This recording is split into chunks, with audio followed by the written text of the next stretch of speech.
भगवान की श्रीमन्नारायण लक्ष्मी नारायण श्रीमन्नारायण लक्ष्मी नारायण श्रीमन्नारायण नारायण नारायण श्रीमन्नारायण नारायण नारायण श्रीमन्नारायण भवतारायण श्रीमन्नारायण भवतारायण लक्ष्मी नारायण नारायण नारायण लक्ष्मी नारायण नारायण नारायण।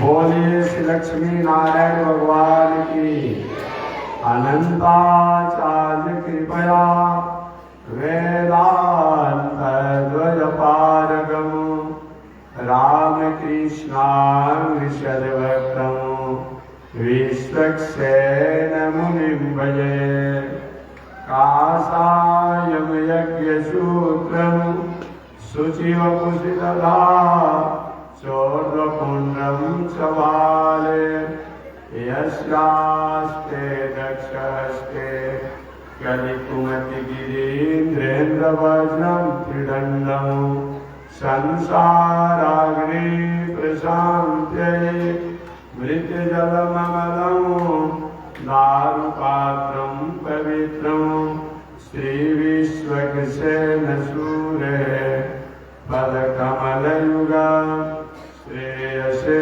संश्रयामि लक्ष्मीनाथ समारम्भा नाथयामुनमध्यमा अस्मदाचार्यपर्यन्तां वन्दे गुरुपरम्परां नारायणाय विद्महे वासुदेवाय धीमहि तन्नो विष्णु प्रचोदयात् महालक्ष्म्यै च विद्महे विष्णुपत्न्यै च धीमहि तन्नो लक्ष्मी प्रचोदयात् तन्नो लक्ष्मी प्रचोदयात्। परमाराध्य श्री लक्ष्मी नारायण भगवान नित्य वंदनीय पूज्य गुरुदेव श्री त्रिदंडी स्वामी जी महाराज के जुगल चरणों में कोटि शरण।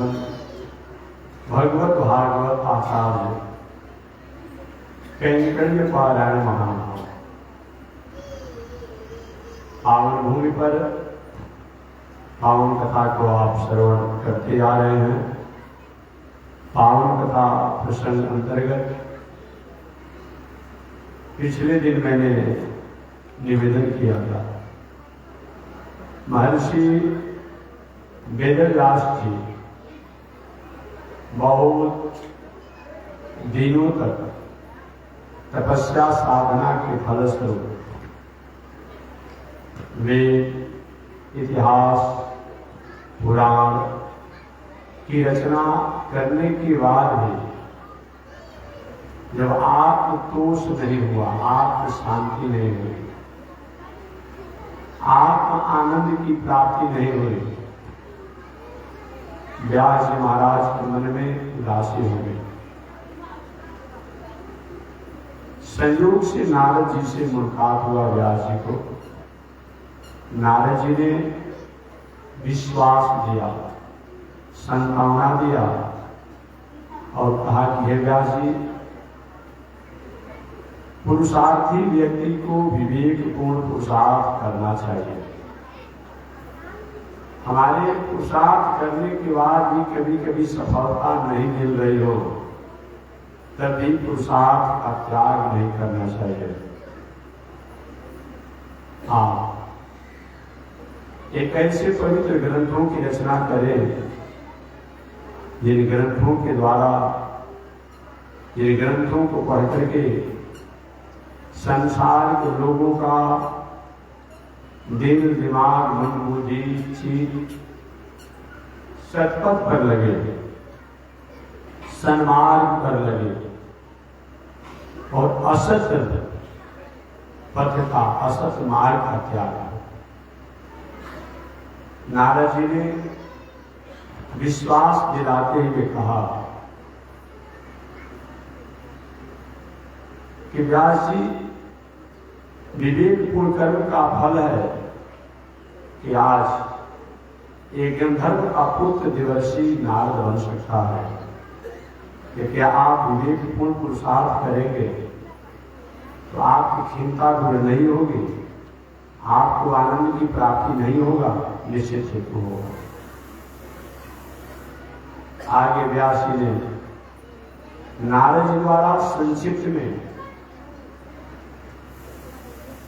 जो भागवत की कथा को सुना, उसी का विस्तारीकरण किया। यहां प्रसंग तो नहीं है, लेकिन मेरी नारद जी के सुनाने के बाद, भागवत कथा को बताने के बाद,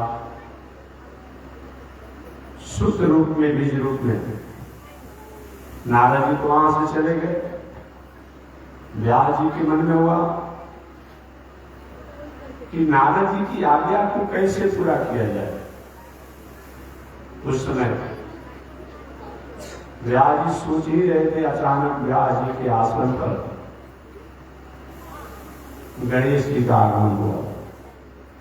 गणेश जी ने कहा, व्यास जी आप उदास प्रतीत हो रहे हैं, खीन प्रतीत हो रहे हैं, क्या बात है?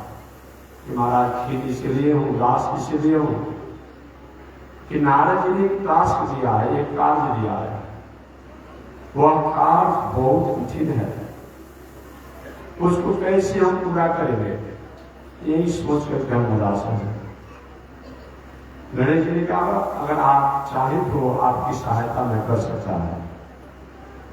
ठीक है, हाँ महाराज कीजिए, आप मेरी सहायता कीजिए। वही व्यास जी श्री गणेश जी ने कहा कि मेरा शर्त है, आप श्लोकों को बोलते रहेंगे भागवत के और मैं लिखते रहूंगा। लिखनी मेरी अच्छी है, परंतु उस लिखने के साथ एक मेरा शर्त है कि आप बोलते रहेंगे, मैं लिखते रहूंगा। बीच में आप बोलना बंद कर देंगे तो मैं अपनी लेखनी को अधूरा छोड़ करके यहाँ से चला जाऊंगा। यह शर्त मंजूर हो तब तो आप मुझसे सहायता ले सकते हैं, मैं आपकी सहायता कर सकता हूँ। व्यास जी का प्रभु भला ऐसा होता है क्या कि कोई बोलते रहे, कोई लिखते रहे, उसमें व्याकरण से, साहित्य से, न्याय से, वेदांत से, समाज से, संज्ञा से उसकी शुद्धिकरण होती है, अब तक किसी चीजों को लिखा जाता है। मैं सोच करके तो बोलूंगा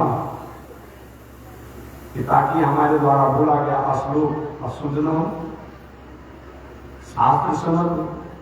गणेश जी ने कि नहीं, यही मेरा संकल्प है, अगर ऐसा आपको अच्छा लगता हो तो ठीक है, या नहीं लगता हो तो कोई बात नहीं। व्यास जी का प्रभु थे कि मेरा भी वचन है, मेरा वचन यह है कि मैं जो कुछ भी बोलूंगा इसको तब तक गणेश जी आप अर्थ नहीं समझिएगा पूरा पूरा, तब तक उसको लिखिएगा मत। ठीक है महाराज। वही व्यास जी श्लोक बोलते रहे और गणेश जी लिखने के काम शुरू किया। हर 100 श्लोक पर, हर 99 श्लोक के बाद 100वें श्लोक तक व्यास जी एक व्यंग्यात्मक श्लोक बोल देते, कूट श्लोक बोल देते, जिसको समझने में गणेश जी को समय लगता है। कूट तो आप जानते होंगे, व्यंग तो आप जानते होंगे। कूट का मतलब क्या होता है? कूट श्लोक में कभी कभी कोई व्यक्ति आपसे कूट करता है, मजाक करता है, अगर है चाहे हमसे आप कूट कर रहे हैं, चाहे मजाक कर रहे हैं, चाहे व्यंग कर रहे हैं, अर्थात कहा जाए कुछ अलग और उसका अर्थ हो कुछ अलग। यह क्या है? कूट है, व्यंग है। व्यास जी हर 99 श्लोक के बाद एक कूट श्लोक बोल देते थे और वही कूट श्लोकों के अर्थों को समझने में गणेश जी को बहुत समय लग जाता। उतने समय में व्यास जी श्लोकों की रचना कर लेते। एक दो कूट श्लोक की मैं याद दिला दूं। व्यास जी ने अपने भागवत के श्लोकों को बोलते समय, गणेश जी की रचना करते समय कहा, हिरण्याक्ष नाम का दैत्य जो था, उसका मुकुट इतना बड़ा था कि पृथ्वी से लेकर के आकाश तक स्पर्श करता था। अभी गणेश जी के दिमाग में बात बैठती नहीं है तो भाई जब मुकुट इतना लंबा था तो कैसे व्यक्ति इसको पहनेगा? अब पृथ्वी से लेकर आकाश तक जिसकी लंबाई हो उसको पहना कैसे जाएगा? सोच कर पहना जाएगा, कभी नहीं पहना जा सकता है। या तो जमीन में किसी को कुएं दिया जाए, खान दिया जाए, उसको भीतर उसमें घुसा दिया जाए, अब तो हो सकता है मुकुट क्या पहने। इसका ये भी अर्थ होगा, ये भी अर्थ होगा, ये भी अर्थ होगा, ये भी अर्थ होगा, ये भी। ऐसे गणेश जी अनेकों अर्थों को करते रहे। जब अर्थ व्यास जी ने कहा था कि जब तक पूरा अर्थ आप समझ नहीं लेंगे तब तक लिखना नहीं है। दूसरा, हिरण्याक्ष का भुजा इतना बड़ा था, हाथ इतना लंबा था कि पूरब से पश्चिम और उत्तर से दक्षिण कहीं भी वह दिशा के अंतिम छोर को स्पर्श करता था। जब भुजा इतना लंबा था तो कैसे सोता होगा, कैसे चलता होगा? इस सोचने में गणेश जी को परेशानी होने लगी। अर्थों को करते करते अंत में गणेश जी ने हाथ कर दिया कि नहीं, मुकुट तो मुकुट के ही आकार का होता है, हाथ तो हाथ के ही आकार का होता है। मुकुट जो है अहंकार का प्रतीक है, मुकुट जो है लोभ का प्रतीक है, मुकुट जो है दम्भ का प्रतीक है, मुकुट जो है ईर्ष्या द्वेष का प्रतीक है। हिरण्याक्ष दैत्य का अहंकार इतना बड़ा था कि पृथ्वी से लेकर के स्वर्ग लोक ब्रह्मलोक तक स्पर्श करता था। लोभ होना चाहिए लेकिन लोभ की एक सीमा होना चाहिए, लोभ का एक मानक होना चाहिए। अगर लोभ का मानक और सीमा नहीं हो तो कभी कभी उस लोभ के द्वारा हमें नुकसान भी हो जाता है। लोभ तो होना ही चाहिए। यही बात अयोध्या में क्या आपने देखा? अयोध्या में दशरथ जी महाराज ने लोभ किया। क्या लोभ किया? लोभ किया कि राम को युवराज बनाया जाए, राम को राजा बनाया जाए। यहां तक बात तो ठीक है, लेकिन इस बातों को भूल गए दशरथ जी महाराज कि जिस कैकेयी के साथ मेरा विवाह हुआ सशक्त, उस कैकेयी से भी तो थोड़ा सा पूछना चाहिए।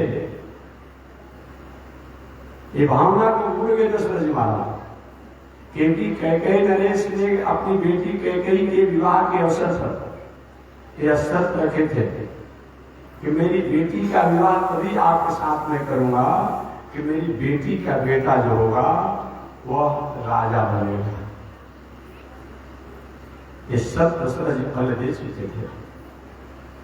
तो कम से कम कैकेयी से पूछ लेते कि ऐसा तुम्हारे पिता के साथ मैंने वचन दिया है, लेकिन हमारी ये इच्छा है क्या तुम करे, तो हो सकता है कुछ काम बन सकती थी, क्योंकि कैकेयी भी भरत से अधिक राम को ही लाड़ प्यार से नहीं करते थे। मंथरा को कैकेयी को भड़काने का कोई मौका ही नहीं मिलता। मंथरा द्वारा कैकेयी को भड़काने का जो मौका मिला, कैकेयी के दशरथ जी महाराज द्वारा नहीं पूछने का कारण, अगर पूछ लिए होते, सलाह ले लिए होते, तो शायद मंथरा की अपनी वो बुद्धि कैकेयी को प्रभावी नहीं होती, लेकिन ऐसा नहीं हुआ। परिणाम क्या हुआ? दशरथ जी महाराज की आकांक्षाएं अधूरी रह गई। जो आकांक्षाएं थी कि राम को राजा होते हुए मैं देखूंगा, पूरी अयोध्या में राम हाथी पर बैठ करके चारों तरफ और गलियों में घूमेंगे, पूरे अयोध्यावासी इस नजारा को देखेंगे, या लोभ या कामना अधूरी रह गई, अधूरी रह गई। हमें भी लोभ होना चाहिए, लेकिन लोभ बुद्धि और विवेक युक्त होना चाहिए। आज हम धन कमाने की होड़ में ऐसे लोग में हैं, ऐसे लोग में हैं, उसकी कोई सीमा नहीं। कभी कभी रास्ते में जाते हैं, देखने को मिलता है सिंह साहब का, मिश्रा जी का, तिवारी जी का मुर्गा का फार्म है, कृपया आधारी है। अब सिंह साहब और मिश्रा जी अब इसी काम में लग गए हैं।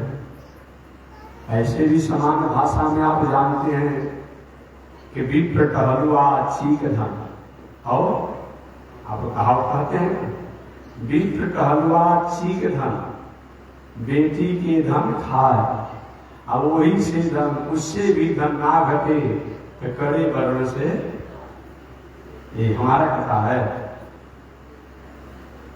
आप सब लोग जानते हैं। और विद्वान ज्ञानी हो, विद्वान हो, ज्ञानी हो, सदाचारी हो, ब्रह्मचारी हो, धर्म कर्म इत्यादि शास्त्रों को अनुशीलन प्रशीलन करने वाला हो, और वो व्यक्ति से धर्म कर्म शास्त्र की स्वाध्याय न करा करके और टहलुआ का काम कराएंगे, नौकर चाकर का काम कराएंगे, तो वो तो अपनी हो सकता है गरीबी में कर भी दे, लेकिन आपका हित नहीं होगा।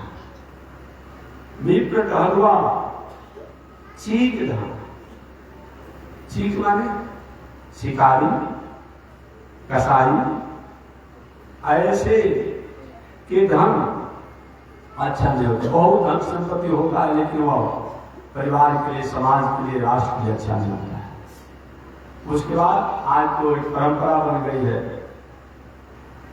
विप्र टहलुआ चीक धन और बेटी के धन खा।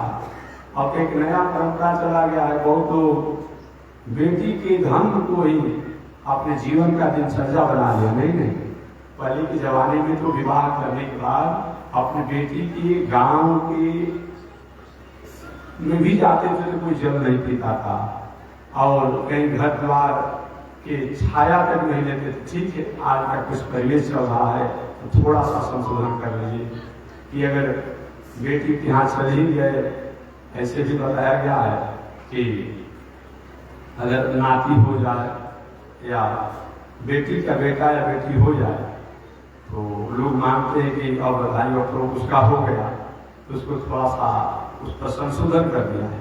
संभव तो नियम का पालन कीजिए, लेकिन जो हमेशा हमेशा बेटी घर ही खाता है, ये तो बात अच्छी नहीं है, नहीं होना चाहिए। और इससे भी धन ना घटे तो खरब और के राज बड़ माने, अरे बड़े आदमी, राजा हो, संपन्न आदमी हो, ऐश्वर्यवान हो, पदवान हो, विभवान हो, और उससे अगर आप अकारण झगड़ा करेंगे तो अच्छा नहीं होगा। इसीलिए मानव जीवन में हमें विचार करके काम करना चाहिए। ऐसा अगर नहीं होता है तो हमारे जीवन का कोई औचित्य नहीं। आज लोग तो हम कर रहे हैं, लेकिन लोग की एक अंतिम सीमा हो गई है। शराब का भट्टी अब तो सरकार बंद ही कर दिया है, सरकार बंद ही कर दिया है, लेकिन बंद है थोड़ी। सरकार चल रही है तो आप लोग चल रहे हैं ये कभी कोई सोच नहीं सकता होगा कि होम डिलीवरी भी घर घर हो सकता है। ऐसा कोई सोचता होगा?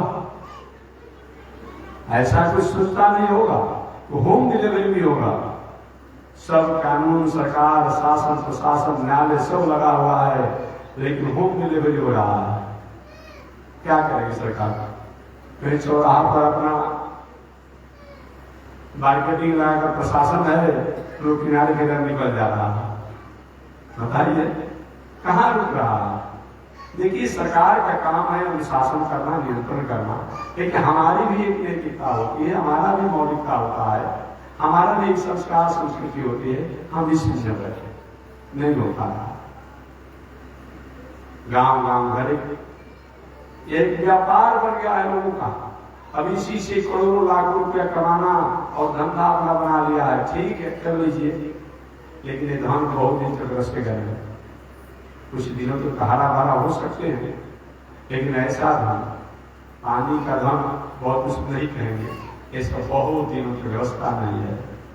कुछ न कुछ दिनों के बाद कहीं न कहीं आपके सामने उसका लड़े जाएगा।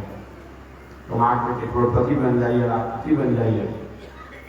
और जी की हिंसा, मुर्गा के फार्म खोल करके हम तो देखते हैं बहुत से लोग मुर्गा का फार्म खोलते हैं, 10 वर्ष न जाने उनका कहाँ सब्सिडी चला गया, कहाँ धन चला गया, पता नहीं चलता कहाँ चला गया। कुछ दिनों के लिए तो गवर्नमेंट से सब्सिडी लेने के लिए खोल देते हैं, लेकिन कहाँ 10 वर्ष 15 वर्षों के बाद उनका धन चला गया पता नहीं चलता। ये सब नहीं होता। लोभ हो, लेकिन लोभ की एक सीमा होनी चाहिए, लोभ एक मर्यादा होना चाहिए, लोभ का एक मानक होना चाहिए। हम खेती करें, व्यापार करें, नौकरी करें, अध्ययन अध्यापन करें, और इसमें जो लोभ हो, उस लोभ से अगर हम और आगे बढ़ते हैं तो ठीक है, लेकिन अनीति, अन्याय, अधर्म पूर्वक अगर लोभ करते हैं तो लोभ का बहुत बड़ा परिणाम अच्छा जाएगा।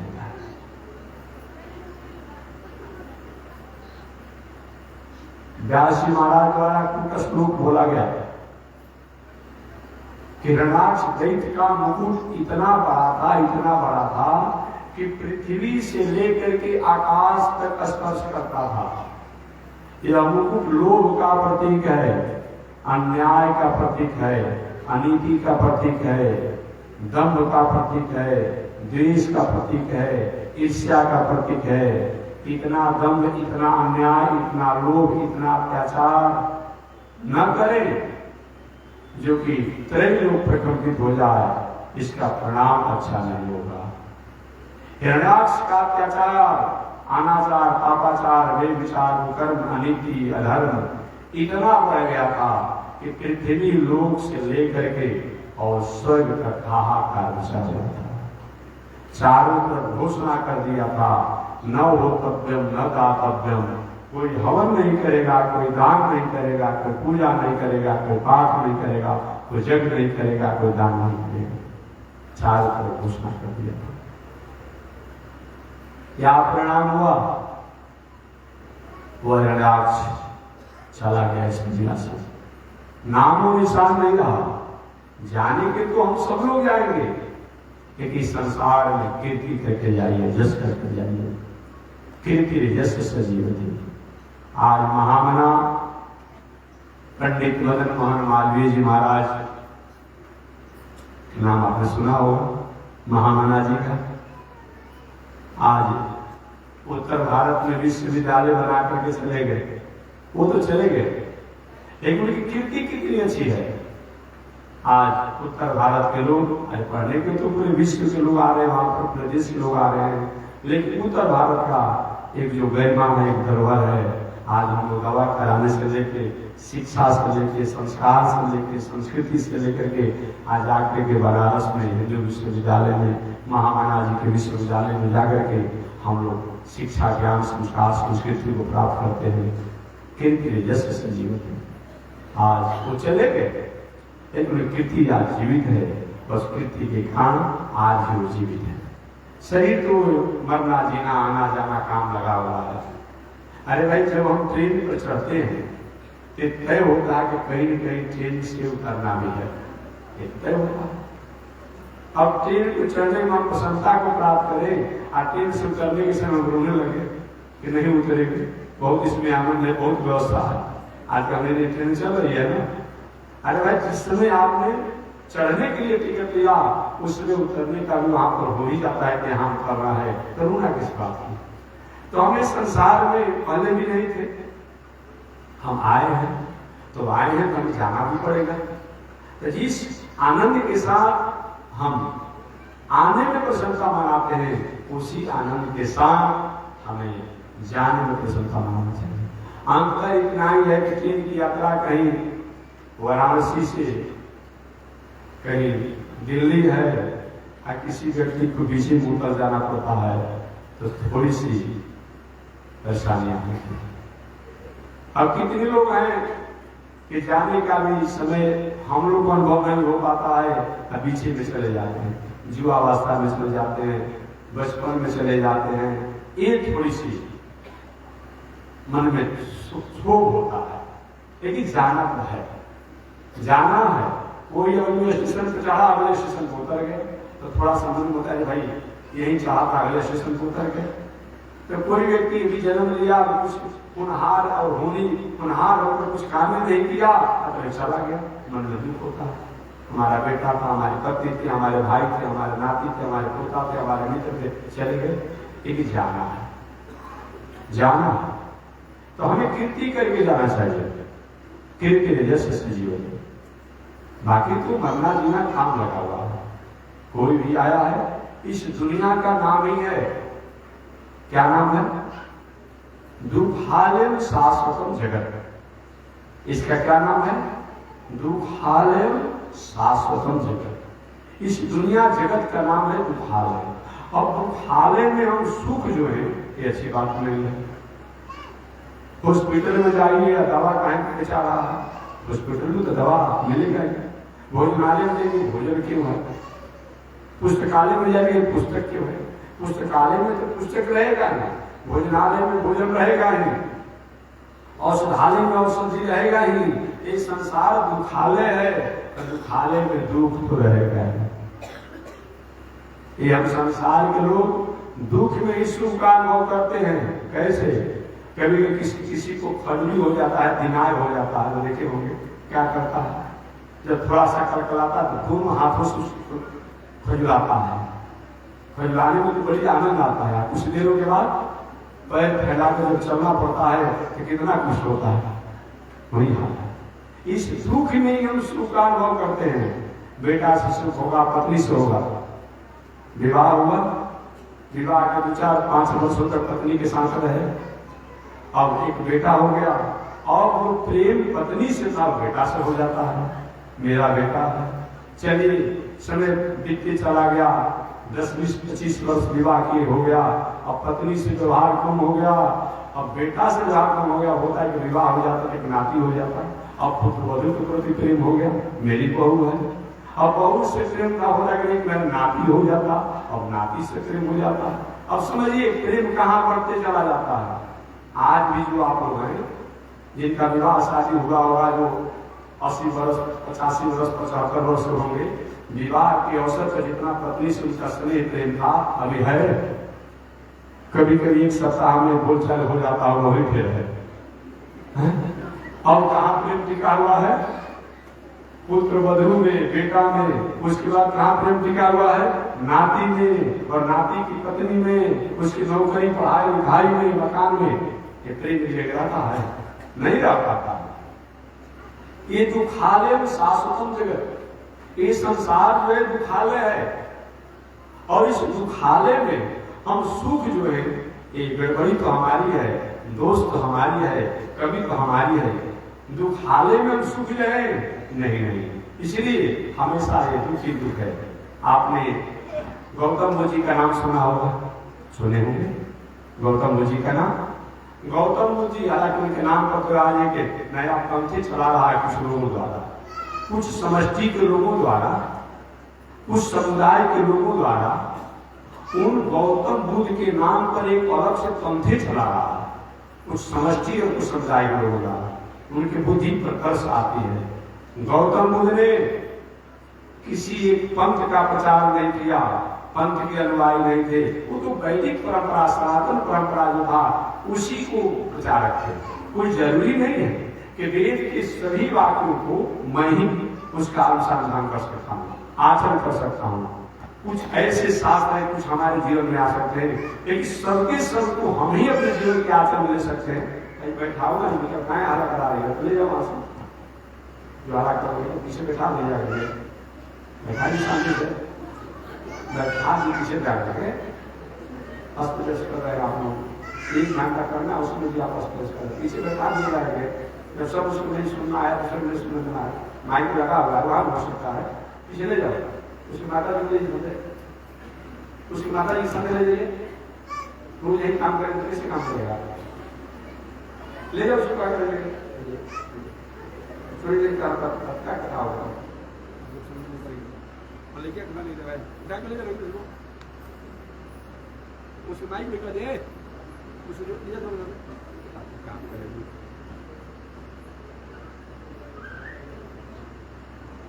लड़की खिलाना, आप पीछे बैठ जाओ, माइक लगा हुआ है, कोई प्रसाद नहीं होगा, बालक कहाँ जाएगा, लेकिन पीछे बैठ जाओ, ऐसा मत कर सकते, पीछे बैठ जाओ, कहाँ नहीं लेकर आने वाला हो, काम करना, 1 घंटा का समय उसमें अस्त रखना है। मनोरंजन करने के लिए आ गए, 1 घंटा ही लेकर चलाएंगे।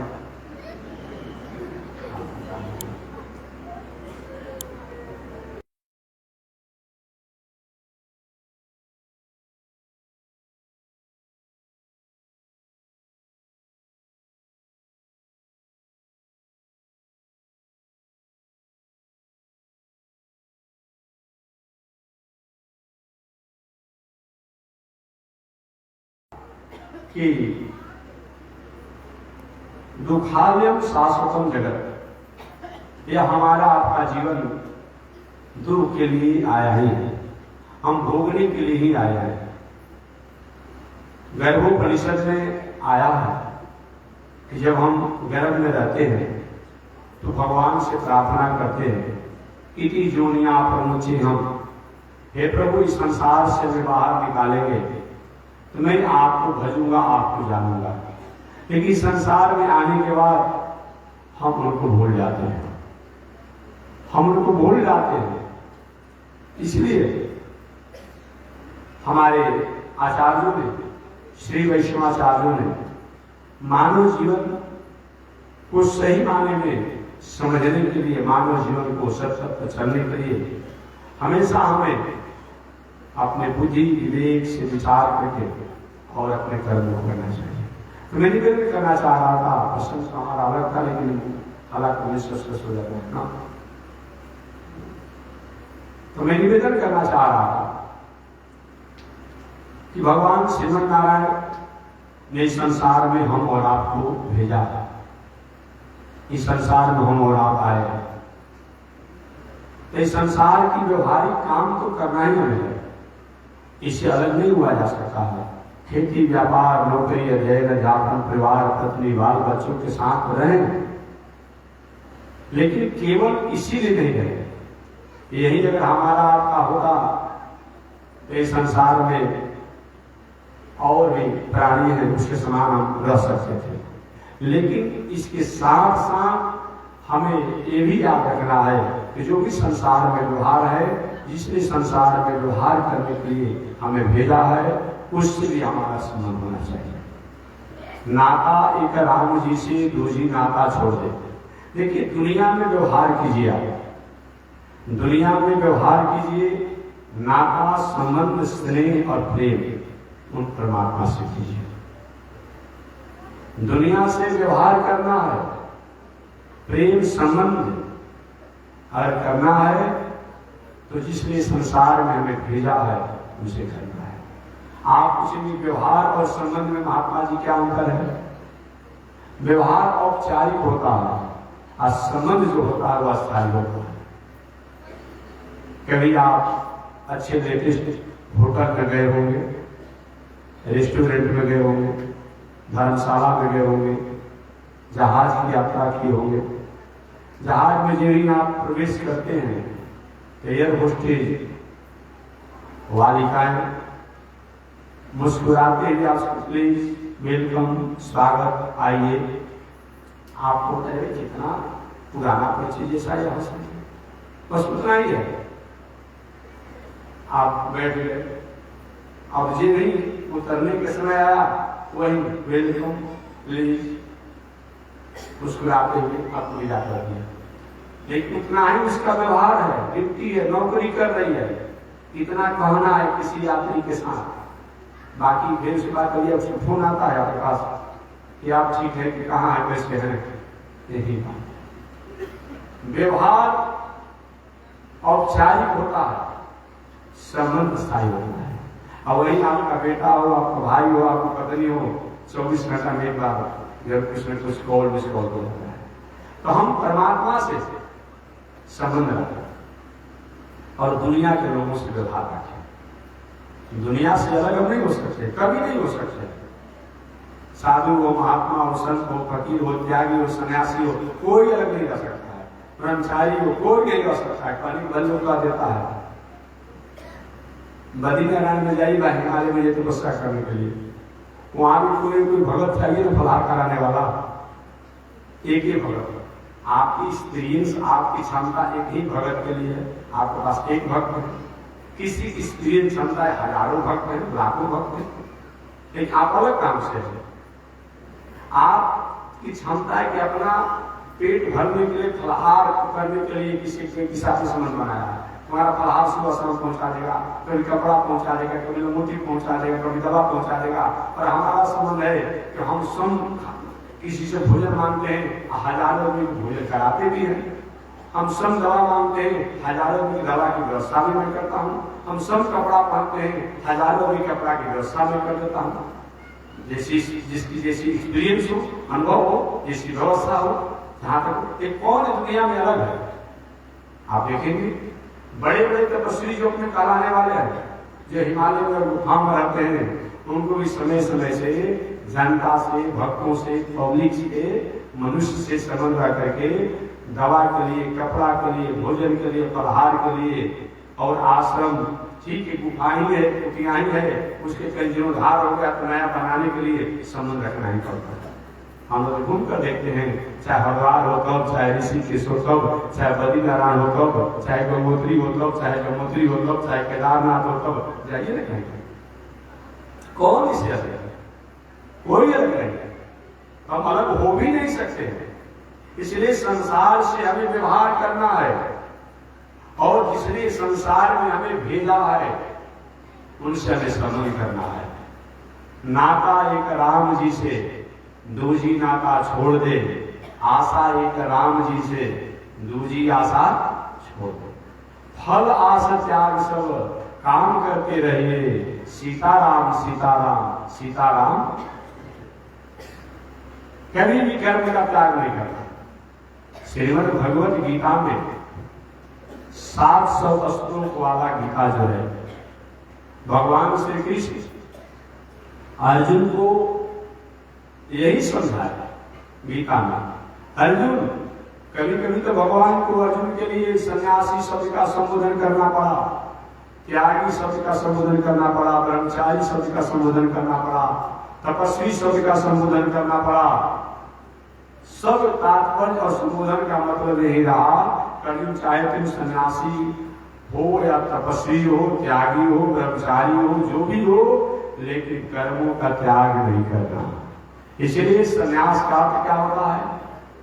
आज की भाषा में तो सन्यास का मतलब घर द्वार परिवार पत्नी को छोड़ देना तो सन्यासी हो गया। तो बहुत से अपराधी भी घर द्वार छोड़ दिए तो सन्यासी कहला जाएगा। बहुत से ऐसे है कि बहुत बड़ा उपद्रव किया है और जाकर के गुफा में रहता है, जंगल में रहता है, तो क्या हो जाएगा? सन्यासी कहलाएगा? नहीं। केवल कपड़ा को त्याग करने से हम सन्यासी हो जाएंगे? केवल रोटी पहन करके? तो बहुत से मार्ग पागल अपने आप लंगोटी पर घूमते रहते हैं, लंगटे घूमते रहता है, क्या त्यागी कहलाएगा? सन्यासी कहलाएगा? नहीं, ये सब बात नहीं है। सन्यासी का मतलब क्या होता है? सन्यास में होता क्या है? हमें कर्म तो करना है, हमें कर्म करना है, लेकिन वो कर्म परमात्मा के लिए करना है, वो कर्म ईश्वर के लिए करना है, वो कर्म ईश्वर के जो पुरस्कार हैं, गिफ्ट हैं, ईश्वर की जो कलियां हैं, फूल हैं, ये संसार के प्राणियों के लिए करना है, परमार्थ के लिए करना है, ताकि कर्म का कोई त्याग नहीं करेगा। काम्यानाम कर्मणानाम न्यास संन्यास कवयो विदु, इस सन्यासी का बताया गया है। काम्यानाम कर्मणानाम न्यास संन्यास कवयो विदु, कर्म करते हुए कर्म के फल को त्याग को संन्यास कहा जाता है। हमारे पास रुपया पैसा आ रहा है, हम कोई मठ बना दे रहे हैं, कहीं मंदिर बना दे रहे हैं, स्कूल बना दे रहे हैं, कहीं कॉलेज बना दे रहे हैं, कहीं कपड़ा बांध दे रहे हैं, कहीं कुंभ भंडारा करा दे रहे हैं, कहीं पूजा कराते हैं, कहीं जग कराते हैं। और आपके पास भी पैसा रुपया जो आवे, आप क्या करिए, सुंदर घर बनाइए, सुंदर घर बनाइए, लेकिन घर बनाकर एक कामना मत कीजिए कि घर जो बनाए हैं तो बुढ़ापा में घर हमारे काम के लिए आएगा। ये भावना को त्याग करके सुंदर घर बना दीजिए, बेटा करवा रहेगा। लेकिन एक कामना करके घर बनाते हैं कि घर मैंने बनाया है, ये बुढ़ापा में हमारे काम आएगा, ये क्या है, आप एक बंधन है। अब वही कहीं बेटा घर से बाहर खाते देगा तो बुढ़ापा में संत महात्मा नहीं करते हैं। धन संपत्ति सब कुछ है, लेकिन समाज परमात्मा हम लगा देते हैं और वो सब रिटर्निंग की कामना नहीं करते हैं, कोई सी आकांक्षा नहीं रखते हैं। तो हमने उनको भोजन करा दिया, पानी पिला दिया किसी, तो हमको भी कभी न कभी भेटाने पर कुछ करेंगे, यही तो संन्यास है। काम्यानाम कर्मणानाम न्यास संन्यास करेंगे, यही है। केवल कपड़ा को त्याग करना, भोजन को त्याग करना, इस सन्यासी और त्यागी का मतलब नहीं है। बहुत से ऐसे लोग हैं कि कपड़ा को त्याग करके और भोजन को त्याग करने से ही, लेकिन फलाहार और अनाहार की कहा मैं बात करें, ठीक है हम फलाहार लेते हैं, लेकिन सन्यासी को ऐसा कहीं भी नहीं बताया गया है कि फलाहार करना ही चाहिए। आपने बताया कहीं किसी किसी किताबों में होगा, उस पर हमें कोई आक्षेप नहीं है, कोई उस पर कोई हम उसका विरोध नहीं करते हैं, लेकिन ऐसा नहीं है कि सन्यासी को फलाहार ही करेगा तो सन्यासी कहलाएगा। नहीं नहीं, सन्यासी को तो बताया गया है कि अन्न ही खाना चाहिए, भोजन ही करना चाहिए, ये बताया गया है। सन्यासी धर्म का जहां नियम आता है, आया कि अन्न और भोजन ही करना चाहिए, और उसमें भी किसी एक व्यक्ति का नहीं, किसी एक व्यक्ति का नहीं, 7 घर से, या तो एक घर से, या तो 3 घर से, या तो 7 घर से जाके द्वार पर भिक्षा जो घर पर बना हो भोजन मांगे, और मांगे बना हुआ भोजन, और अपने आसन पर जहां रखा हुआ भोजन करे। यही पहले के सन्यासी का नियम था, श्रेष्ठ भिक्षा बताया गया। कई महात्मा जब ये अन्न खाने को बताया गया, गृहस्थ के यहाँ, गृहस्थ के यहाँ जाकर के भोजन मांग करके और खाने को बताया गया है। आपके महात्मा जी वैसा लिखा है कि आप फलाहार क्यों करते हैं, आप ही जाकर जो आपको मांग खाना चाहिए, खाना चाहिए, शास्त्र में है, लेकिन आज की परिस्थितियों को देख करके थोड़ा सा अपने जीवन को, दिनचर्या को उस संयम किया गया है। बताया गया सन्यासी किसी के द्वार पर जाए भिक्षा मांग कर खाए। आज के प्रदेश में किसी क्या कोई बनाने वाली औरत जो है स्नान किया है नहीं किया है, चप्पल पहन कर क्या पहनकर तो रसोई घर पर नहीं गया है, उसका नाम क्या रख दिया गया है, किचन। किचन में क्या होता है, जहाँ किचन बैठी हो, बताइए, किचन नाम रख दिया गया है।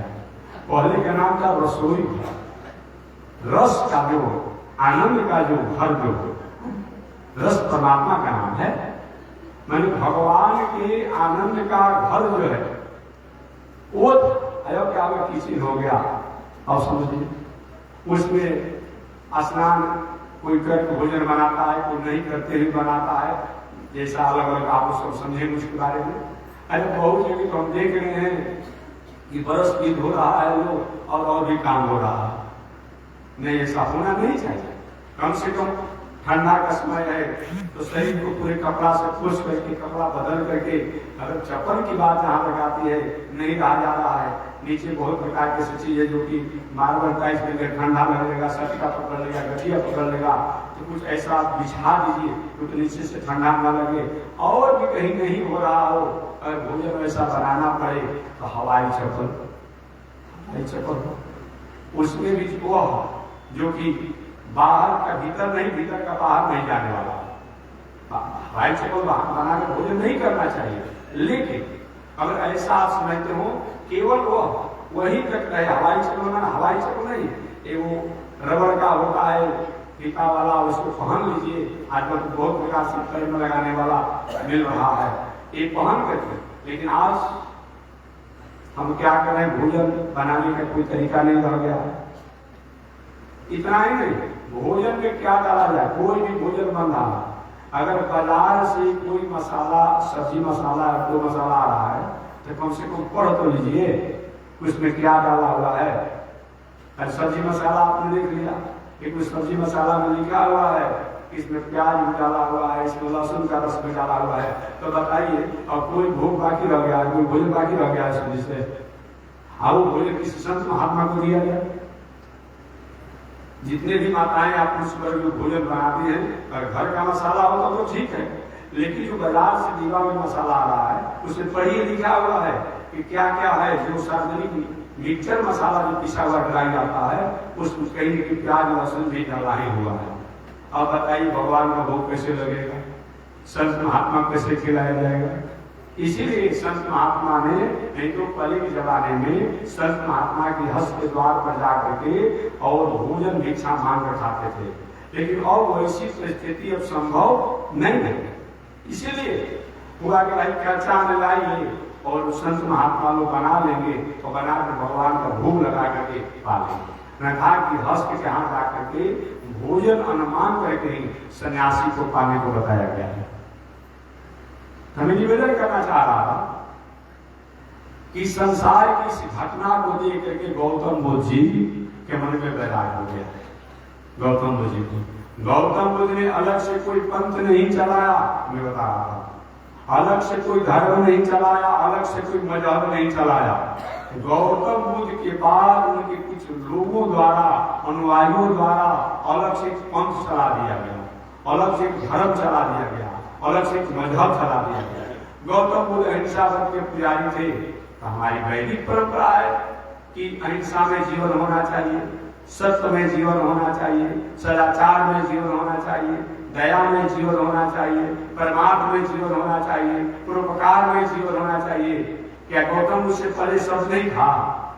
पहले भी था, लेकिन बाद के लोगों ने एक ऐसा पंथ चला दिया, ऐसा पंथ चला दिया, अभी तो कुछ समष्टि और कुछ समुदाय के लोगों ने वो निजी अपना एक विचार ही बना लिया है। हमारा वैदिक परंपरा मानव मात्र का धर्म है, दया मानव मात्र का धर्म है, दया मानव मात्र का धर्म है, सदाचार मानव मात्र का धर्म है, अहिंसा मानव मात्र का धर्म है, परोपकार मानव मात्र का धर्म है। एक किसी व्यक्ति का, एक समष्टि का, एक समुदाय का नहीं है, लेकिन कुछ लोगों ने कर दिया। गौतम बुद्ध जब जा रहे थे, अचानक अपने मंत्रियों के साथ अपने राज को घूमने के लिए, गौतम बुद्ध ने एक घटना देखा। एक छोटा सा बालक पलने में झूल रहा था, मच्छर खटमल माछी उसको काट रहे थे, उसकी माता जी किसी अपने कार्य हो गए हुए। गौतम बुद्ध ने प्रथम बार एक घटना को देखा कि मंत्री जी ये छोटा सा लड़का रो क्यों रहा है। मंत्री जी ने कहा कि बच्चा हल्ले में है, खटमल काट रहे हैं, माछी मच्छर काट रहे हैं, और रोने के अलावा इसके पास दूसरा कोई सहारा नहीं है, रो रहा है, अपने कष्टों के निवारण के लिए कोई हमारा कष्ट को दूर कर। अच्छा, तो जीवन में ऐसा होता है क्या? कि हाँ, ऐसा ही होता है। आगे जब गौतम बुद्ध गए, एक छोटा सा बालक का पीठ पर बस्ता लिया था, जा रहा था स्कूल में। मंत्री जी छोटा सा लड़का इतना बड़ा बोझ लिया है, एक पेट भरने की विद्या के लिए जा रहा है। अच्छा, पेट भरने की विद्या के लिए जा रहा है। अब देखेंगे आज CAT कैट माने बिल्ली, RT मैंने चूहा, एलिफेंट माने हाथी, डॉग माने कुत्ता, इस मन गधा, हाथी, चूहा, गधा, मूस सब एक पढ़ रहा है। और भी देखिए, जो शिक्षा की नीति अपनाई जाएगी, गौ माने गोविंद नहीं कहना है, गौ माने गणेश नहीं कहना है, सांप्रदायिक बात हो जाएगी, गौ माने गधा करिए, सांप्रदायिक बात नहीं होगी। हाँ बताइए, गोविंद कह देने से, गंगा कह देने से और गणेश कह देने से ये सांप्रदायिक बात हो जाएगी, और गौ माने गधा कहने से सांप्रदायिक बात ना होगी और गधा पढ़ाया जा रहा है, तो बुद्धि कैसा होगा? हाँ पता है, ऐसी सी पढ़ाई नहीं, जैसा शिक्षा दिया वैसा बुद्धि होगा। तो मैं निवेदन करना चाह रहा था, वही मंत्री जी ने कहा कि राजकुमार, ये बालक जो है, ये बालक पेट भरने की विद्या के लिए जाए। अच्छा ऐसा होता है? हाँ, आप ऐसी बात नहीं, आपका तो सब आकर के विद्वान पढ़ा देते हैं, लेकिन ऐसे ही पेट भरने की विद्या के लिए करना पड़ता है। आगे गौतम बुद्ध जब गए तो देखे कि एक श्रीमान जी चिलचिलाती धूप में भी छाता था और अपनी देवी जी को छाता उठाए थे, अपने पसीना से लगा थे, पसीने पसीने लेते। ये घटना प्रथम बार गौतम बुद्ध ने देखा। मंत्री जी ये क्या है? राजकुमार, श्रीमान जी 4 धाम की यात्रा जा रहे हैं। 4 धाम की यात्रा समझते हैं ना, वो तो है ही नहीं, वो गंगोत्री, जमुनोत्री, केदारनाथ, बद्रीनाथ तो 4 धाम है। अब बाकी इधर 4 धाम जो हमारे देश में है, द्वारिका नाथ, जगन्नाथ धाम, और बताइए आप लोग भी, द्वारिका नाथ पश्चिम के, पूरब के जगन्नाथ धाम, अब उत्तर के बद्रीनाथ और दक्षिण के रघुनाथ धाम। आप लोग रामेश्वरम को धाम कहते हैं, लेकिन रघुनाथ धाम है। लेकिन ये धाम भी 4 धाम की यात्रा जा रहे हैं। 4 धाम यात्रा माने ससुराल, ये अपने पत्नी के घर जा रहे हैं। एक ही छाता है, पत्नी नाराज मत हो जाए, इसी उसी को छाता उड़ाया है, अपने पसीना से लथपथ है। एक केवल उन्हीं की घटना नहीं, आप लोग उस घटना से कभी न कभी प्रभावित हुए होंगे। एक कथा नहीं सुनाते, व्यवहारिक बात नहीं करते हैं, हम व्यवहारिक की बात करते हैं। अच्छा ऐसा होता है? एक हाँ, आपके साथ नहीं हुआ है कि क्या, लेकिन यही दुनिया में होता है।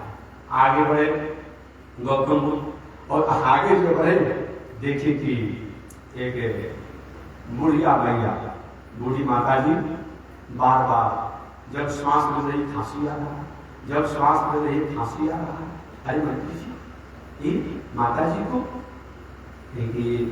अब रोगी अवस्था हो गई है, परिवार के लोग ध्यान नहीं दे रहे हैं, ख्याल नहीं कर रहे हैं, अब ये अपने मृत्यु को गिन रही है, अपने श्वास को गिन रही है।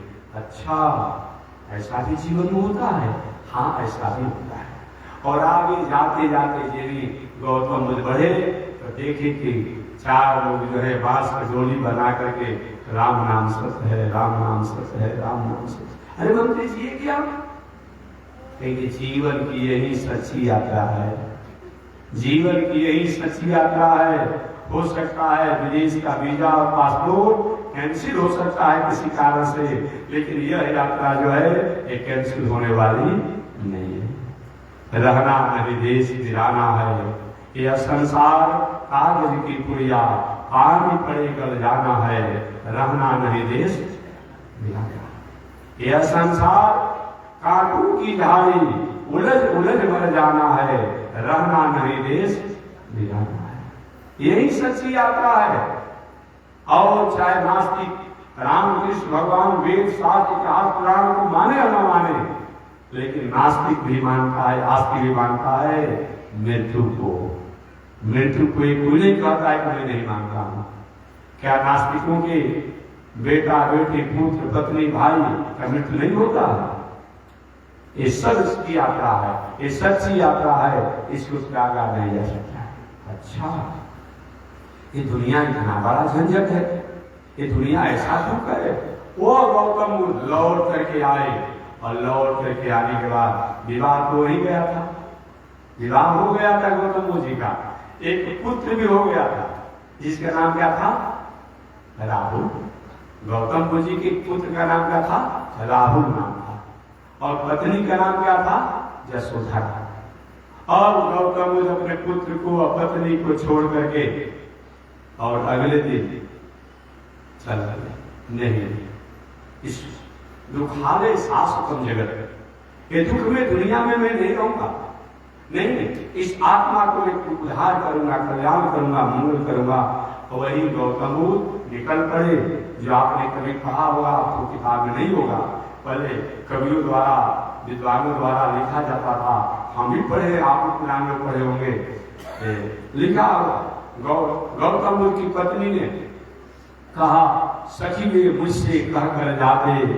यशोदा ने, जब उनके पति जब साधु बने, गौतम बुद्ध भक्तवाद छोड़ करके बेटा को, राज को, पत्नी को छोड़कर निकल गए, तो यशोदा जो गौतम बुद्ध की पत्नी कहती है, सखी वे मुझसे कह कर जाते, पर चोरी चोरी गए, यही बड़ा व्याख्या, सखी वे मुझसे कह कर जाते। अगर उनको जाना ही था तो मैं तिलक लगा देती, माला लगा देती और उनको साधना करने के लिए मैं विदा कर देती। वह भी एक युद्ध है, यह संसार के युद्ध का एक समय होता है, 1 महीना चलेगा, 2 महीना चलेगा, 7 वर्ष चलेगा, 5 वर्ष चलेगा, 10 वर्ष चलेगा, 25 वर्ष चलेगा, लेकिन ये साधना और सदाचार और संत मार्ग जो है, ये जीवन की अंतिम पल और अंतिम क्षण तक हमेशा इसमें संयम रहना पड़ता है। कब जब दुर्घटना हो जाएगी कोई नहीं जानता है, ऐसा ही आता है। एक पौराणिक और व्यवहारिक कथा में सुना, एक बार एक काशी की बात है। काशी में अच्छे अच्छे ज्ञानी भी लोग रहते हैं, अच्छे अच्छे विद्वान भी, और उपद्रवकारियों की संख्या कम होती है। एक उच्च कोटि के संत काशी में रहते थे, अपनी साधना को जीवन की उनकी पहचान था। वो महात्मा जी बहुत संयम से रहे, बहुत संयम से। रोज प्रातः काल, मध्यान्ह काल, सायंकाल गंगा स्नान करने के लिए जाते, और गंगा स्नान करने के लिए जाते तो जिस रास्ते से जाते उसी मार्ग में एक वेश्या का घर था। अब वेश्या जब व्यक्ति प्रातः काल, मध्यान्ह काल, सायंकाल तो रोज महात्मा जी से पूछे, महात्मा जी, साधु जी, ये आपका दाढ़ी असली है कि नकली है? हम लोग से तो थोड़ा सा हम लोग को उदास हो जाएंगे, ऐसा हंसा हंसा। महात्मा जी मुस्कुरा करके आगे बढ़े, और लौट करके आते वही बात पूछती, बेस्या मैंने तीनों टाइम स्नान करने जाना, तीनों टाइम स्नान करने लौट कर आना, और वही पूछती, बेस्या महात्मा जी आपका दाढ़ी असली है कि नकली है? और कुछ नहीं बात पूछती। महात्मा जी मुस्कुरा करके बढ़ जाते। समय बीते चला गया, समय बीते चला गया।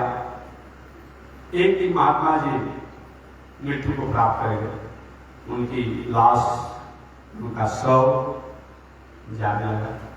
संयोग से उसी रास्ता से जा रहा था, वेश्या का घर उसी मार्ग में था।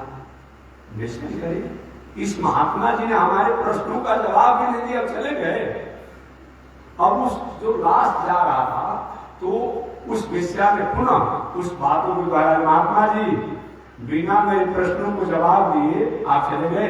मैंने आपसे पूछा था कि आपकी दाढ़ी असली है कि नकली है, और आपने जवाब नहीं दिया। महात्मा साधक पुरुष कोटि के संत थे, और महात्मा जी कहा कि लेकर जो जा रहे थे वही बैठ गए, सब हैरान हो गए कि क्या तुमने पूछा? महात्मा जी ने क्या तुमने पूछा वैसा? कि महात्मा जी मैं आपसे बहुत दिनों से पूछती चली आ रही हूँ कि आपकी दाढ़ी असली है कि नकली है? महात्मा जी ने कहा कि मेरी दाढ़ी असली है। वेश्या ने कहा, बाबा इतनी ही बात बतानी थी तो इतने दिनों तक आपने क्यों नहीं बताया? महात्मा जी ने कहा, कभी तक हमको अपने पर विश्वास नहीं था, अभी तक हमको अपने पर विश्वास नहीं था, इसीलिए तुम्हारे प्रश्नों का मैं जवाब नहीं दिया। लेकिन अब तो मैं जा रहा हूँ, तुम्हें कहकर जा रहा हूँ, मेरी दाढ़ी असली है। अपने जीवन पर कोई भरोसा नहीं, कब हम विश्वास जाएंगे? गौतम बुद्ध की पत्नी ने कहा, सखी वे मुझसे कहकर जाते, पर चोरी चोरी गए, यही बड़ा व्याघ्या, सखी वे मुझसे कहकर जाते।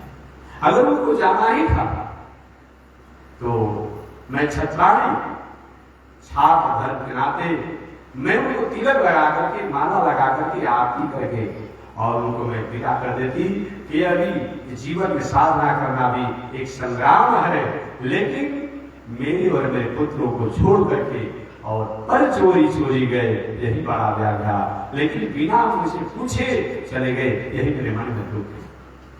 वह गौतम बुद्ध जो वैदिक परंपरा, सनातन परंपरा के प्रहरी रहे, भला वो कोई अलग से कोई मजहब चला सकते हैं, कोई धर्म चला सकते हैं?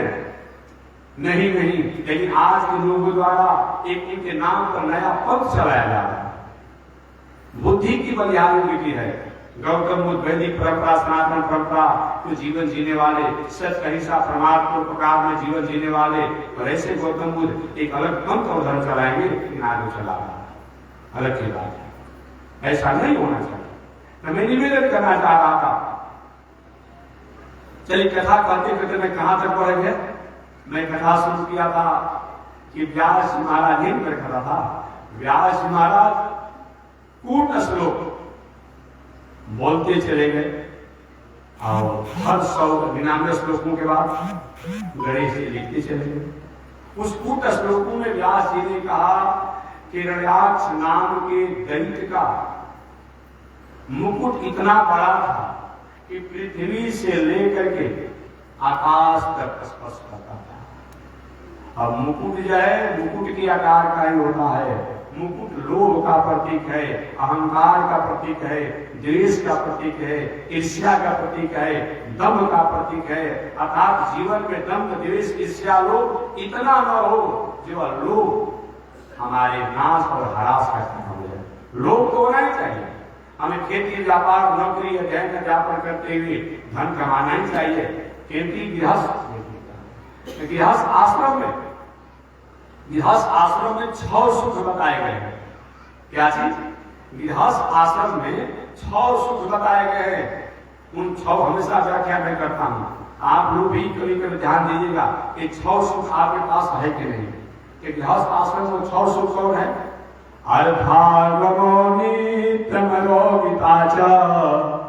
प्रियाच भारजा प्रियवादिनी च वश्यस्य पुत्रो अथ करे च विद्या षड्जीव लोके सुखानिराजन।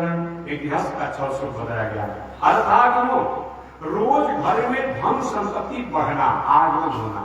खेती, व्यापार, नौकरी, अध्ययन, अध्यापन, परिवार, पत्नी, बाल बच्चों के द्वारा ये क्या होना? ये अच्छे तरीका से धन बढ़ना, एक गृहस्थ का प्रथम सुख है। नीतिपूर्ण धर्म होना चाहिए, अनीतिपूर्ण नहीं। अर्थागमो नित्यम रोगिताच, आरोग्य, निरोग और स्वस्थ रहना एक गृहस्थ आश्रम का दूसरा सुख है। 10 गाड़ी द्वार पर खड़ी है, हर शहर में मकान है, फ्लैट है, अपार्टमेंट है, 4 फीट या 6 फीट हॉस्पिटल में बेड पर नाक में मुंह में पाइप लगा कर सुते हुए है। काहे का मकान है, काहे का फ्लैट है, काहे का गाड़ी। फगुआ का और उत्सव महोत्सव आ रहा है, सारा नौकर चाकर मालपुआ राबड़ी खीर खा करके डका रहा है। आपको डॉक्टर साहब कह रहे कि 1 रोटी आप 50 ग्राम दाल के पानी खाना है। अरे 1 रोटी के 50 ग्राम दाल के पानी, इतना नीति किया गया, इतना अत्याचार किया गया। सारी समाज की, सारी प्रजा की संपत्ति को जो समाज के हित के लिए उसको हड़प लेते हैं, खा जाते हैं, ग्रहण कर जाते हैं। किसके लिए? खाते क्या है? 1 रोटी खाते हैं और 50 ग्राम दाल का पानी खाते हैं। एक गृहस्थ आश्रम में दूसरा सुख बताया गया है कि अर्थागमो नित्यम रोगिताच, आरोग्य रहना, निरोग रहना एक गृहस्थ आश्रम का दूसरा सुख है। अर्थागमो नित्यम रोगिताच प्रियाच भारजा। और तीसरा गृहस्थ आश्रम का सुख अनुभव कीजिएगा आप लोग। घर द्वार मकान सब कुछ ठीक हो, धन संपत्ति बहुत, आमदनी भी हो, अच्छा हो, आप पत्नी झगड़ालू हो, कैसा लगता होगा? एक बार मैं ट्रेन की यात्रा कर रहा था, व्यवहारिक बात इसी को मैं करता हूँ, कभी किसी को ऐसा हो तो सुधार करेगा, तो हम क्या जरूरत है व्यवहारिक बात करने से। उन्हें आ रहा था ट्रेन की यात्रा कर रहा, हमेशा कभी लगा ही रहता है ट्रेन की यात्रा करना, बस की यात्रा करना और यात्रा करना। तो एक श्रीमान के आजकल के लेटेस्ट एजुकेटेड जो कहे जा रहे हैं लोग, कहाँ बुद्धि चली जाती है कभी को सोचने में। तब उनकी श्रीमती जी दूसरी ट्रेन में थी। रे संतोष इधर आओ जी, मालूम पड़ रहा है कि अपने कई सर्वेंट को बुला रही है। नौकर को बुला रही है, और वो भी उसे मुस्कुरा रहा था, उसी को पसंद है कि चलो हमको अपना संतोष कर रही है। तो बताइए, यही रह गया है पहले के जमाने में। याद रखिए, किसको किसको किस तरह से संबोधन करना चाहिए। आत्म नामम गुरु नामम नाति कृपण, अपना नाम गुरु का नाम, ये जो है अपना नाम भी बार बार नहीं लेना चाहिए। इसलिए दो नाम होता था, पुकार का नाम, एक और नाम होता था राशि का नाम। आत्म नाम गुरु नामम, गुरु का नाम भी बात बात व्यवहार में नहीं करना। तो गुरु के भगवान के नाम पर क्रिया खाते हैं, तुम अपने नाम पर क्रिया खाओ ना, भगवान के नाम पर क्रिया खाते हो, भगवान क्रिया खाने के लिए है। ये फालतू का क्लास के बाद ऐसा क्या मत कीजिए।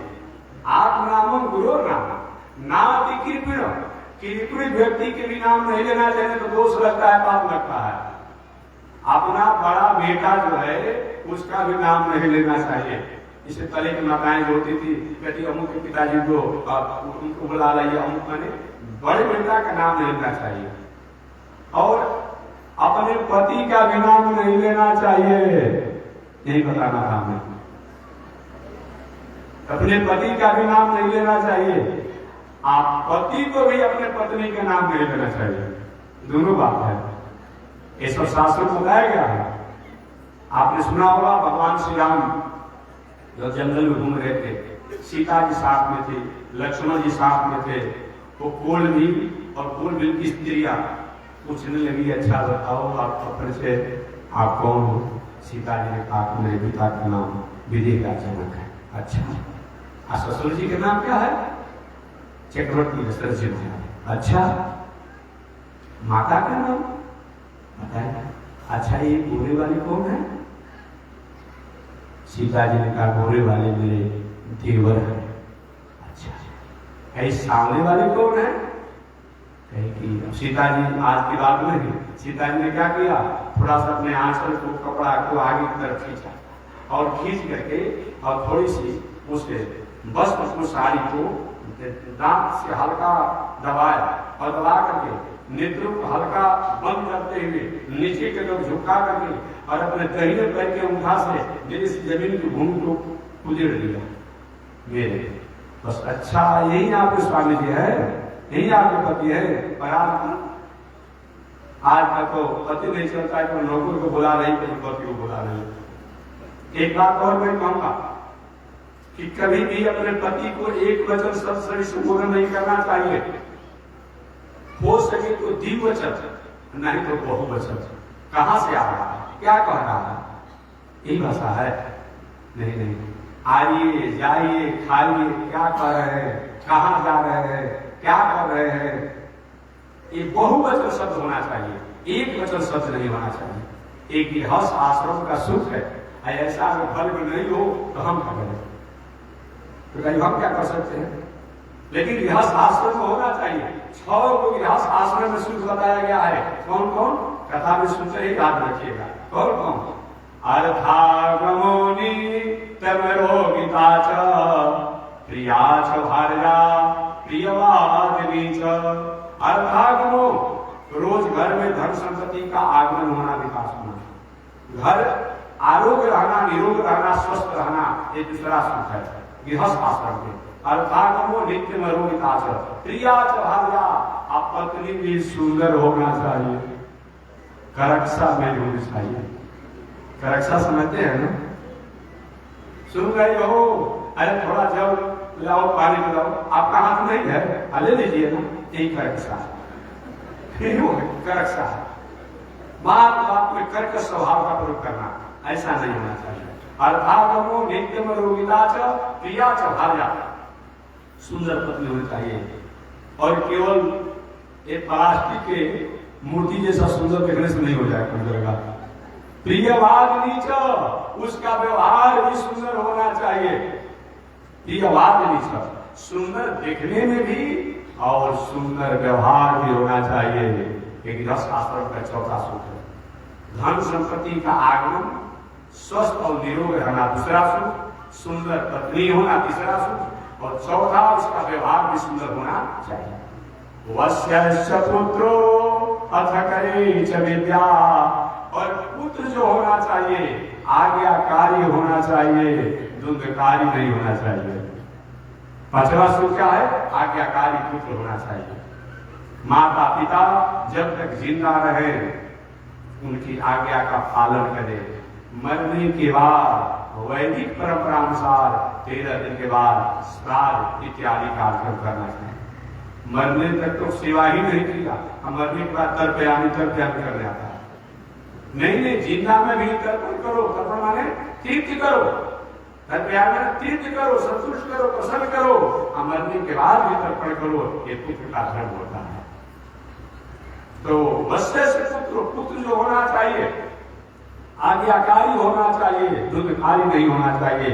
और छठवां सूत्र है अथकई च विद्या, ऐसा पढ़ाई परिवार के लोगों को जो पढ़ने के बाद तत्काल अर्थ का उपार्जन हो जाए। MBA पढ़िए, CA पढ़िए, होटल मैनेजमेंट पढ़िए, BBA पढ़िए, जैसे पढ़ाई हो रहा है कि कम से कम पढ़ने के बाद 2, 4, 5, 10 हजार तक नौकरी तो लग जाएगा कहीं न कहीं। अभी नहीं किया, अब MA किए हुए हैं, घर में मुष्टि दंड कर रहे हैं। अब परिवार से, अपने माता पिता परिवार से आपको फिर खर्चा मांग रहे हैं, काहे के लिए किए हैं? उसके से क्या मतलब है? ऐसा पढ़ाई पढ़िए जिस पढ़ाई के पढ़ने के बाद तत्काल अर्थ का उपार्जन हो। सद जीवनों के सुखानी राजन, ये 6 गो सुख है। जिस गृहस्थ के पास हो सही में वही गृहस्थ सुखी है। अब आप लोग अपने टैली कर लीजिएगा कि 6 गो सुख हमारे पास है कि नहीं, लेकिन हमारे समझ पे किसी के पास नहीं है, किसी के पास नहीं। कोशिश कीजिएगा।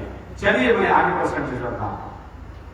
तो मैं निवेदन करना चाह रहा था कि एक कूट श्लोक अर्थात इतना अपने लोग को, ईर्ष्या को, देश को मत बढ़ा दीजिए जो कि वह ईर्ष्या, देश, लोग ही आपके ह्रास का, विनाश का कारण हो जाए। ऐसे कूट श्लोकों को हमारे व्यास जी ने बोला और इसके अर्थ को समझकर गणेश जी ने तब लिखा।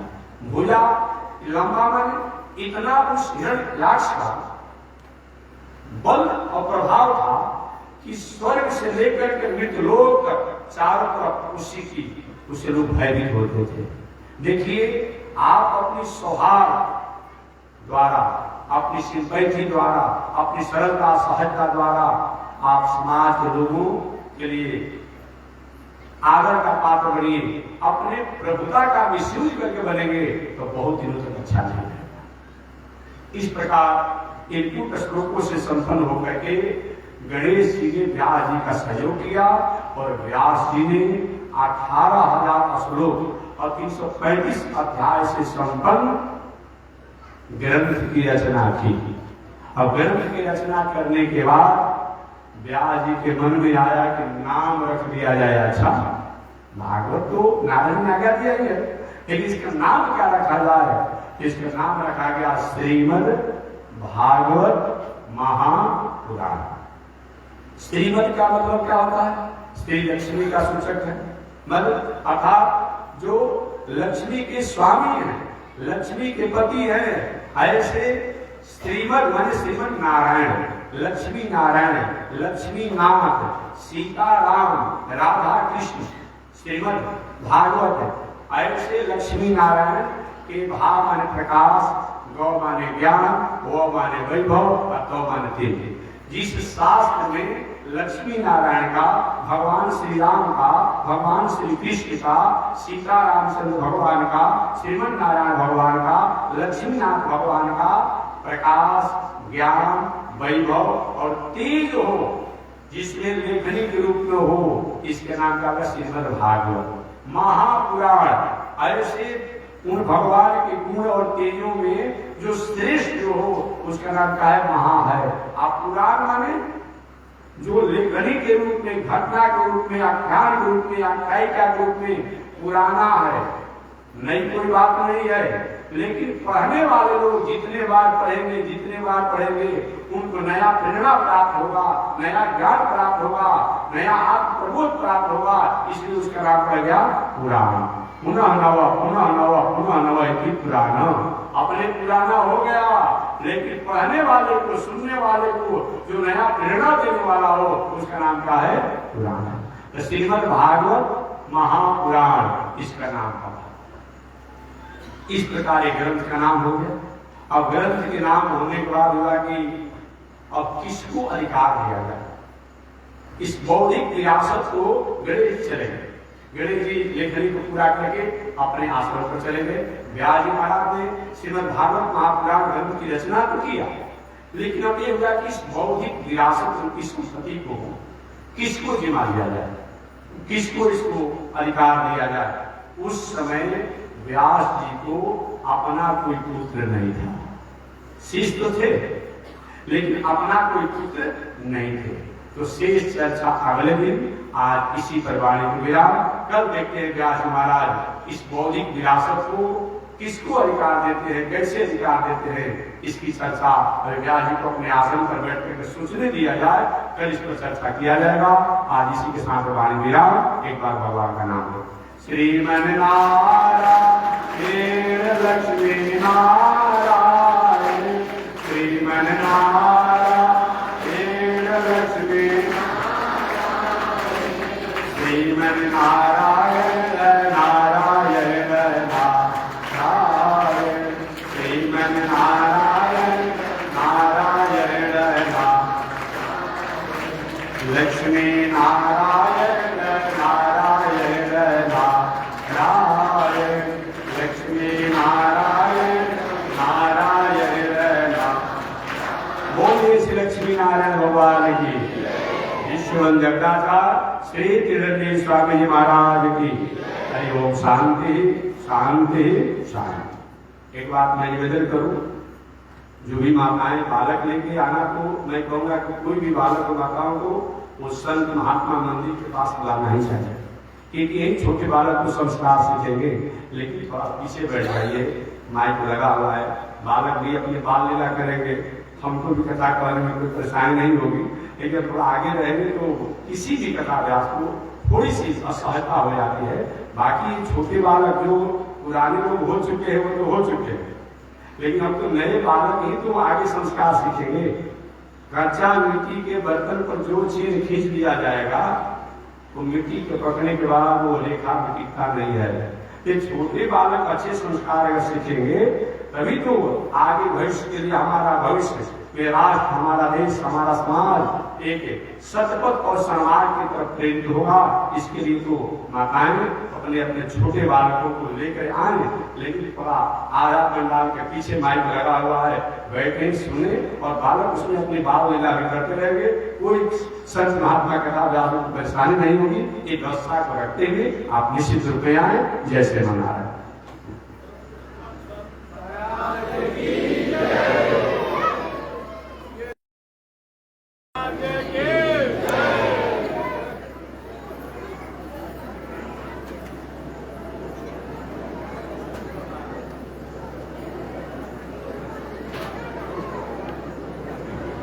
ओम चंद्रमा मनसो जात, चक्षो सूरजो अजायत, श्रोत्राद्वायुषप्राण समुखादग्निरजायत, श्रीश्रुते लक्ष्मी सुवन्या होरात्रे, पार्श्वे नक्षत्राणि रूपमस्मिनो व्यातम्, ईश्वरनिखाणा मयि भाण, सर्वलोकं मयि भाण, कासायं यज्ञसूत्रम्, शुचिवपुषि तथा सौर्वपुण्ड्रं च वाले, यस्यास्ते दक्षहस्ते कलिकुमतिगिरीन्द्रेन्द्रवज्रं त्रिदण्डं, संसाराग्नि प्रशान्त्यै भृतजलममल दारुपात्रं पवित्रं, श्रीविश्वक्सेन सूरे पदकमलयुग श्रेयसे संश्रयामि, अमर्याद